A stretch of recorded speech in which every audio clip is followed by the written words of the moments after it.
Even if we're not aware of it, all of us use MPEG encoding every day. We listen to the radio in the car on the way to work, we do a Zoom meeting at work, doom scroll through TikTok during our lunch break, come home and listen to a podcast while we cook dinner, then finish off the day relaxing with a movie.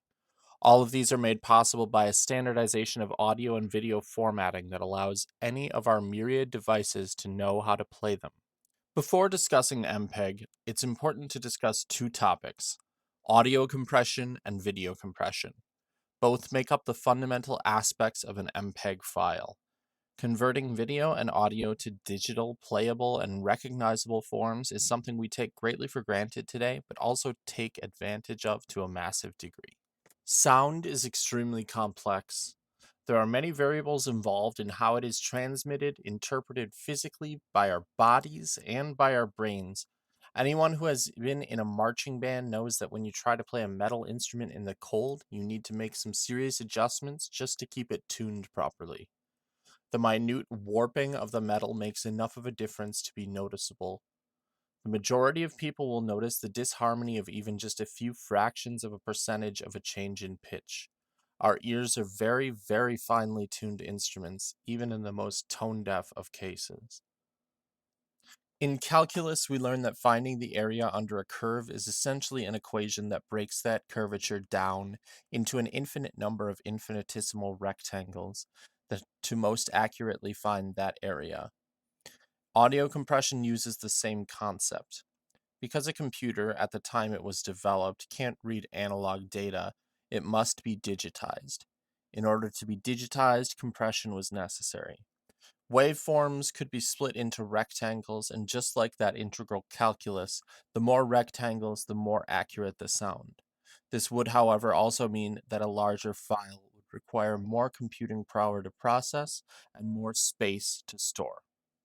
Early forms of digitized audio, such as the following sample, are easily recognized as compressed digitized audio. Mattel Electronics presents V17 Bomb. Video compression is something we all know and notice. People may even throw around the terms without being aware that's what they're referring to. Check out my new TV, it's 4K. What that really means is that the display and video processing power of the television supports a resolution of approximately 4,000 pixels along the x-axis of a 16:9 ratio. This is the most obvious and noticeable form of video compression, simply how many pixels are in the display. Looking at the flower below, both images are readily recognizable.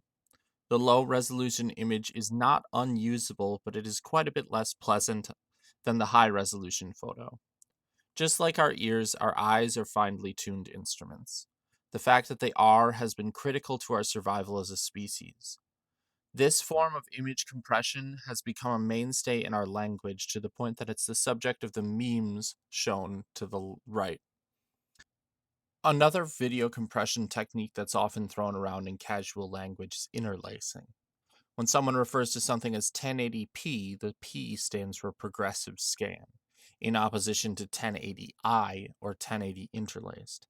Again, the 1080 refers to how many pixels are along the x-axis in a 16:9 aspect ratio. Interlacing video is a sort of way to hack our brain to use less video processing power. Each frame of the video only changes every other row of pixels, interlacing them to display a higher resolution image than would be possible.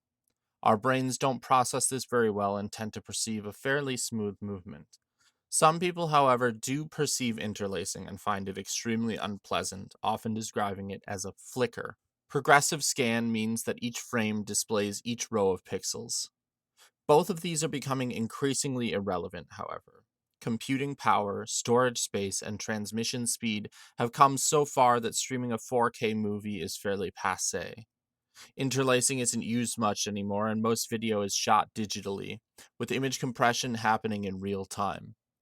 In many cases, video compression algorithms will use approximations. For example, the sky is never really a uniform color, though we may think of it that way. In the day, it's a fading gradient of blue towards the position of sun, and in the night, it's a fading gradient of black. The stars can cause aberrant light that disrupts uniformity even during the day. Small, wispy clouds may lighten portions of the sky in subtle ways.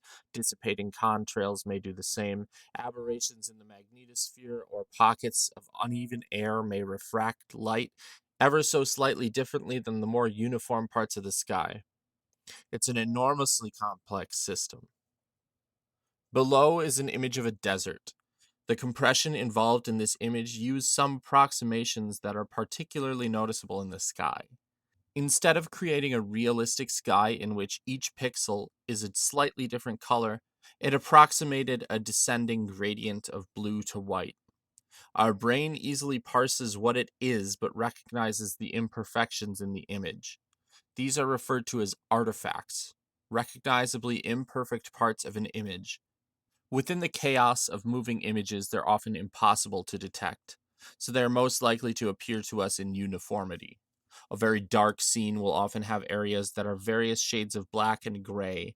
Compression may often approximate this to patchy blocks of single colors of black and gray. The development of MPEG-1 began on the heels of the H.261 video compression. H.261 used a revolutionary technique called discrete cosine transform, or DCT. DCT is a way to transform a data stream into layers that are separated and interpreted as the intensity of each predetermined interpretation of an 8x8 grid. Below is a representation of the two different waves in red being combined and transformed into a new single wave white. A computer interprets one wave of this stream as one of the 64 squares on the 8x8 grid to the right, and the second as the intensity of that element. It goes through all 64 and adds up the intensity of each to form an 8x8 pixel section of an image. This process repeats for each 64 pixel section for both color and brightness of the overall image until a complete image is formed. Most modern video coding standards are based largely on H.261's design, and primarily its use of DCT to read multiple data streams.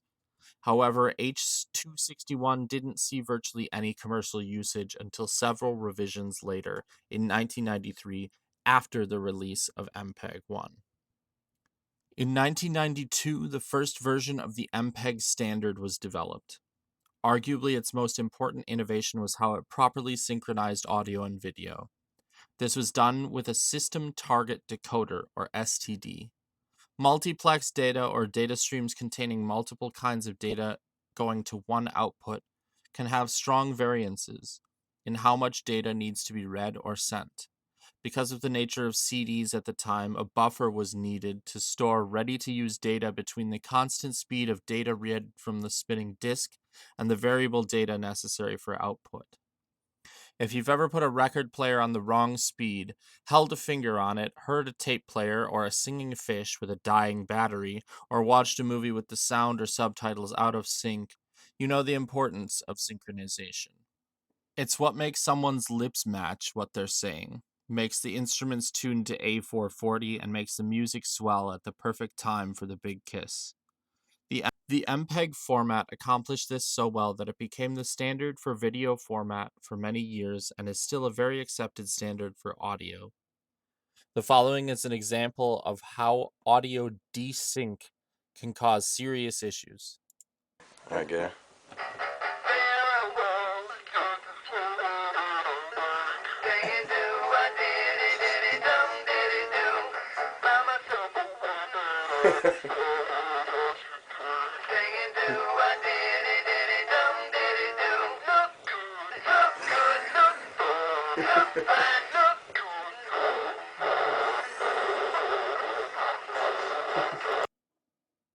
MPEG was used for much of the video playback on computers in the early 1990s into the late 2000s.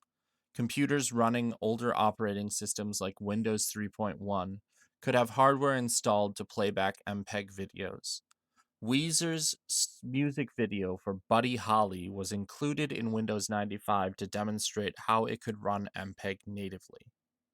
The video compact disc, or VCD, would see modest niche use in the 1990s. Some record companies tested the waters with VCDs of their artists' music videos to very little success.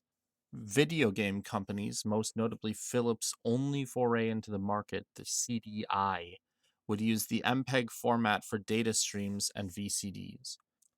The CDI was infamous for its horrible voice acting, terrible games, and awful controllers, but it was sought after at the time for the quality of the video and audio, and still looks and sounds relatively decent today. Here's an example. Zelda, Duke Onkled is under attack by the evil forces of Ganon. I'm going to Gamelon to aid him. But Father, what if something happens to you? I'll take the Triforce of Courage to protect me. If you don't hear from me in a month, send Link. Impa? Don't worry, Zelda. The Triforce of Wisdom promises the king will safely return. Enough. My ship sails in the morning. I wonder what's for dinner. Oh boy! I'm so hungry, I could eat an Octorok! The MPEG file format was further developed by dividing the data stream into 3 layers, when used solely for audio. By omitting the video, the bandwidth of the data stream could be committed to audio fidelity and allowed for very important developments. The least remarkable is the MPEG-1 Audio Layer 1 format, or MP1. This saw very limited use, but was intended for modest quality audio playback on low-end, this was 1992 low-end, hardware. Virtually all devices capable of MP3 playback are also capable of MP1 playback due to backwards compatibility. MPEG-1 Audio Layer 2, or MP2, opened up the capabilities of the MPEG for high-fidelity audio. Developed by CCETT in France, IRT in Germany, and Philips in the Netherlands in 1994, the MP2 became the standard for broadcast services around the world.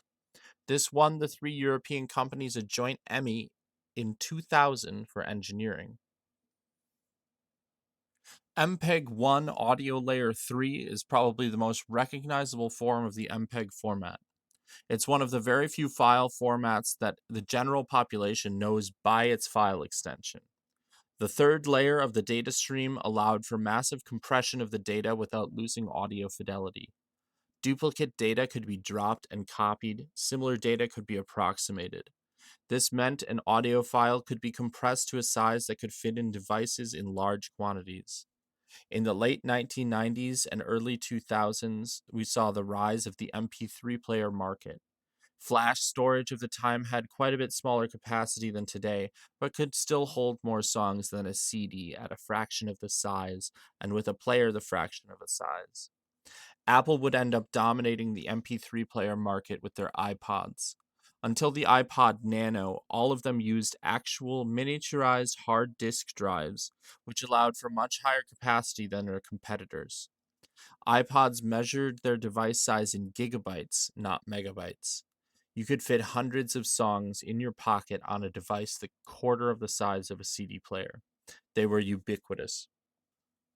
MP3s also led to a market of internet piracy, the likes of which the world had never seen. The smaller file size in tandem with faster internet speeds meant that people were sharing music over the internet for free. This was, of course, illegal and led to many high-profile lawsuits of the time. However, the practice still exists today and continues to have very strong presence, especially with the rise of VPNs to mask illegal internet activity. The file format, however, remains the same. They're still downloading MP3s. MPEG's impact has been undeniable. It set the standard for digital film and music, and its influence continues to be felt today. MP2 is still used in broadcasting, and MP3s are still used for at-home audio playback 30 years after their inception. Very little in the realm of computers stands the test of time, so it's a testament to the importance of MPEG that it has.